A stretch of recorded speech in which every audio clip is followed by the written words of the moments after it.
What is going on, everybody? This is Darren and Passion. We are back again. Now, I wanted to show y'all this. This is gonna be like, how do I Texas rig? What pole do I use? What reel do I use? This is my way of going bass fishing. I love this way. I obviously use these for crappie. So I have a backpack, just a regular backpack, see-through. Like there's holes in it. On the side, I have a pliers, and stay to the end for announcements. But so I got some regular pliers. They don't need to be awesome. These are like $2. I put those in there. I have a spinner bait in here. I don't know why. It's probably stuck in here. Yeah, it's stuck in there. Anyways, I have a spinner bait in there. And then on the other side, I put trash in there. If you open up the backpack like this, I have a little zipper in here. This is where I keep my scale. You know, you always gotta have a scale when you're going bass fishing. This is where I keep my 10-pound monoline, my worm weights, my 3/0, 4/0 hooks. These are my worm hooks. More worm weights. You gotta have worm weights for a Texas rig. More worm weights. But I put them in that little pocket. I always make sure I have enough. I usually have braided line in there. I don't know why I don't have braided line in there. I love braided line over anything. And then down here, I have millions of plastics. Like, of all my favorite plastics. I probably need to go plastic shopping again. But right here, this is what I don't know why I have that in there, but I have some flukes right here. These are Summer Cross Swimming Super Flukes. They're a darker color. I use them for murky water. I don't know what these are. These are cane thumpers. They're 5 inches. I've never used them before, I don't think. But I got some white flukes over here, saltwater and freshwater. Or not flukes, but shads. I got some worm weights right here, power worm. These are, I think, watermelon flavored. Yeah, watermelon. They are, I think, 4 inches. Yeah. No. Yeah, 4 inches. And then I got some more power baits. These are like 5 inches. These, I don't even think are a flavor. I think these are shads. Yeah, more shads. Watermelon. And then we're getting to the good stuff.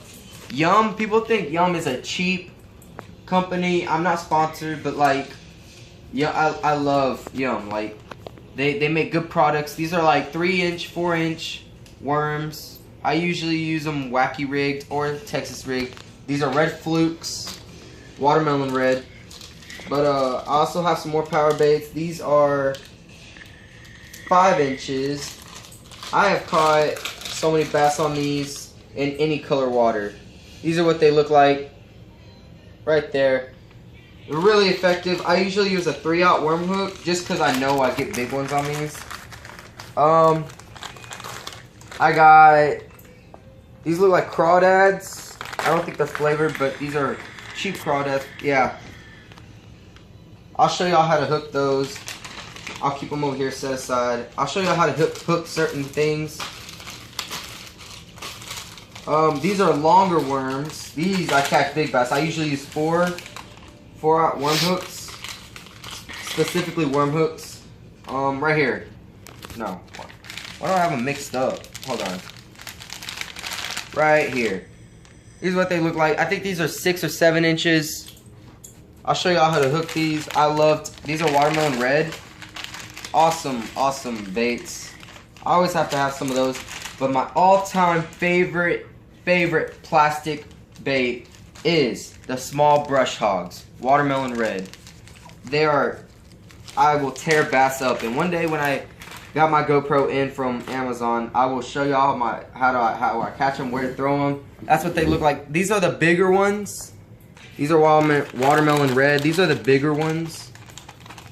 My small ones are right here. These are just regular watermelon though. I got some crawdads. These are coffee scented. I usually put them on a football head jig, and I'll show you all that here in a minute. That's what they look like. Oh, well, that one doesn't have a claw. But, and certainly last but not least, or last but certainly not least, I got lizards. Now, I always have lizards. I don't know why there isn't any lizards in here. But these are regular watermelon yum lizards. I've caught a 3-pound bass and a 4-pound bass, and below that. All right, let's get into. All right, everybody, this is my small tackle box. This is where I keep some of my jerk baits, some of my crankbaits, but these are where I usually keep my favorite crankbaits and favorite jerk baits. This, I don't know, I can't ever remember what kind of jerk baits these are or what kind of crankbaits these are. This is a, I think this is a Z100 crankbait. It's a green color. I usually use these for deeper water. I think you use all that. You always use crankbaits for deeper water. I have rats in here. Here's my jig. Here's a white and gray jig. I have some jerk baits, another jerk bait, some spinner baits. That's what I got in here. Now if you come over here, I had gotten this for Christmas, but my parents had gotten me this. This is where I just keep some of my things if I just want to take it with me. Like if I'm just going fishing for an hour, I'll take this with me by itself. But this is what I was talking about, my jig head. This is a perfect setup. It's called a football jig head, black and blue. I'll show you how to fish those one day, but this is how you hook it. So, hold on, let me get it off. Okay, so you want to get all the strings at the bottom. And I already did it, but there's going to be extra. You just bite that off, however short you want it. It depends how big your hook is. You push that weedless weed thing out of the way. And there's gonna be slits right in the middle. If you look in there right there, you just hook it about a millimeter deep, push it through like that. But not millimeter. Oh, you want to push it. You want to go. I'm thinking of Texas rig. You want to go as deep to where it curves like that. Pull it through. Push it over that gash. And that's what it looked like. You tie it on there, and you bring in. You fish a jig. And just like I was saying, this is where all my lizards were. I couldn't find them, but these are regular watermelon lizards. I have some more yum, wacky worms. I got, awesome things in here. But this is how you would hook a worm. This is how you would hook a regular Texas rig. Just like this. Let's say it didn't show you the slits on the down in the middle or anything like that. You see how deep how short it is right here? You want to go a little past the barb right here. You make sure you're lined up perfectly. Go through the nose, past the barb, hook it through. Now when you hook it through, you turn the hook around. Now there would be line, of course, so the hook wouldn't come out. And then you look on the side. That's where the hook is going to come out.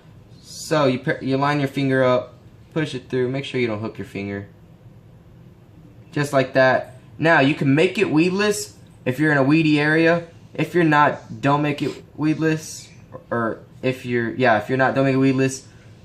But make sure you use sharp hooks. Now the point is, you can put weights, which are the worm weights I showed y'all, but they're very effective. It just helps it go down further, more action. But when the fish bites the lizard, it pushes that bait down, and when you set the hook, ooh, I almost got myself. When you set the hook, that's how you basically set the fish. But that's how you hook that. Usually after 2 or 3 catches, you're gonna lose that plastic. That's why plastics are very expensive. Now you usually want to use smaller hooks. I only have bigger hooks in here, like maybe 1/0 for wacky rigs. But this is how you wacky rig. There's gonna be a gash right here. You want to go a little past it, maybe right on the end of it right here. You hook it through there.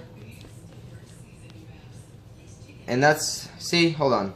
You gotta make sure you hook it good, especially wacky rigs. So you hook it in there. Just like that.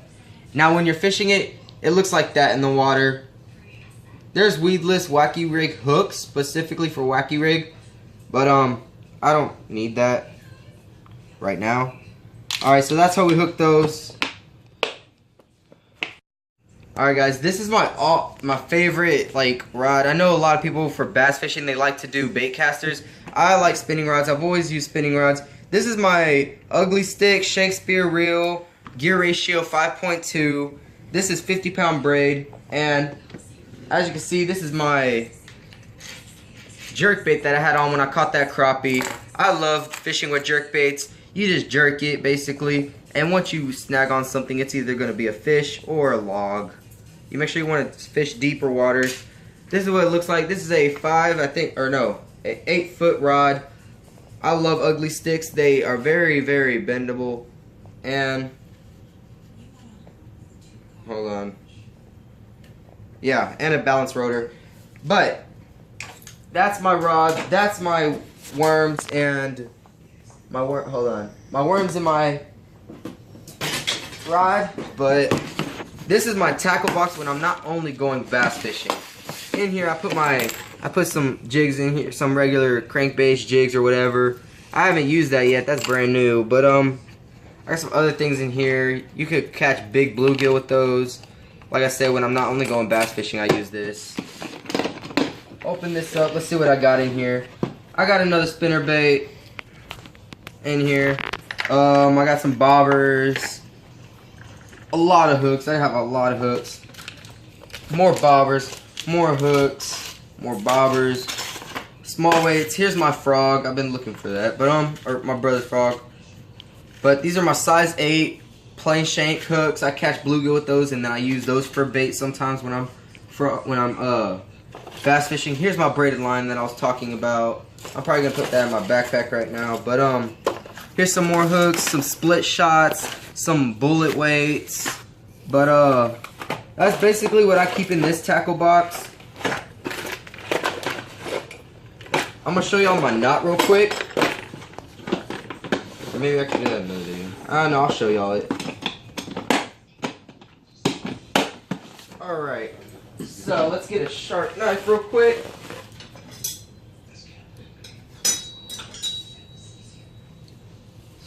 Now this is my favorite braided line, specifically braided line. Not how to tie, but let's cut the line real quick.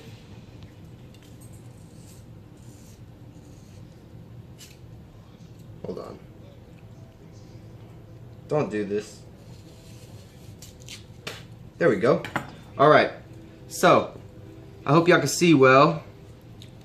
You put it through the loop, pull it up about, you know, that much. Now you're just going to twist it 4 times. 1, 2, 3, 4. Now you got this excess right here that you twisted 4 times, and you got that loop right here. You put it through that loop like that, through the loop.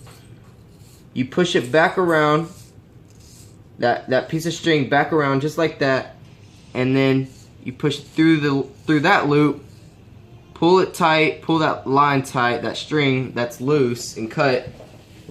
Lick it a little bit, and then pull the line itself. And that, it's either your line that's gonna break or your hooks that come off.